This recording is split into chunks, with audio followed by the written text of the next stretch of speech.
Hi అండి. ఈరోజు ఈ మునగాకు గురించి తెలుసుకుందామా. మునగాకే కాదండి, మునగ పువ్వు కూడా చాలా మంచిది. ఈ మునగాకులో చాలా ఔషధ గుణాలు ఉంటాయి.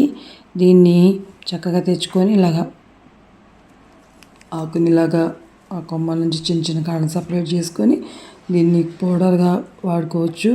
ప్రతి కూరలో దీన్ని యాడ్ చేసుకోవచ్చు అండి. దీనిలో 300కు పైగా రోగాలకు సరిపోయేటటువంటి ఔషధ గుణాలు దీనిలో ఉన్నాయన్నమాట. ఎక్కడ దొరికినా సరే కంపల్సరీ మీరు తెచ్చుకోండి. చక్కగా పొడి చేసుకొని ఎడలో ఆరబెట్టుకొని కొన్ని మిరపకాయలు, జీలకర్ర, తెల్లగడ్డ వేసుకొని పొడి చేసి పెట్టుకొని ఇడ్లీలోకైనా తినండి.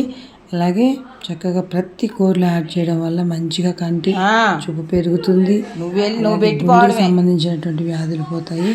ఇది ప్రతి ఆకే కాదండి, మునగ పువ్వుతో కూడా వంటకాలు చేసుకోవచ్చు.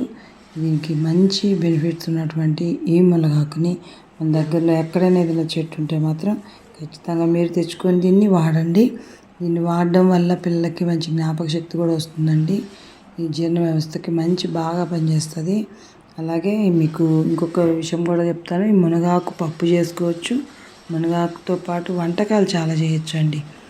వంటల ఛానల్ పెట్టినప్పుడు అది ఖచ్చితంగా నేను చేస్తాను. మునగాకు కారం, మునగాకు వడలు, మునగాకుతోటి పప్పులో పెట్టుకొని మునగాకు చేసుకోవచ్చు. అలాగే పువ్వును కూడా వంటకాల్లో ఉపయోగించుకోవచ్చు.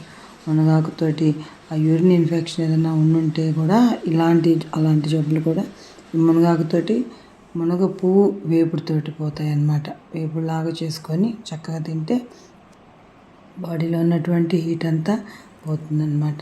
చక్కగా ఇలాంటి మునగాకు మనకి పల్లెటూరులో అయితే దొరుకుతుంది కదా, మీరు తెచ్చుకొని ఖచ్చితంగా మునగాకు వాడడానికి ఇష్టపడండి.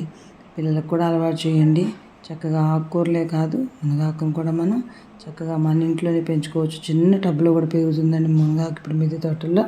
సో కంపల్సరీగా మీ మిద్దె తోటలోకి మునగ చెట్టుని తప్పనిసరిగా పరిచయం చేయండి. ఓకేనా?